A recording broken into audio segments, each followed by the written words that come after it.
dan dilakukan pemeriksaan fisik dan juga kesehatan rohani, juga akan dilakukan nanti pemeriksaan bebas narkoba.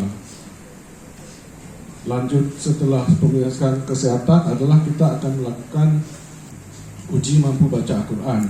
Uji mampu baca Al-Quran itu kita rencanakan tanggal 4 September.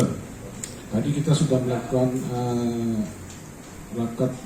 rapat dengan tim Dewan Hakim, Dewan Juri dari 3 unsur, yaitu dari LPTQ, dari Kemenak, dan dari MPU. Jadi akan ada 3 juri dari 3 unsur tersebut yang akan melakukan penilaian. Penilaian juga berdasarkan juknis yang dikeluarkan oleh KIP Aceh.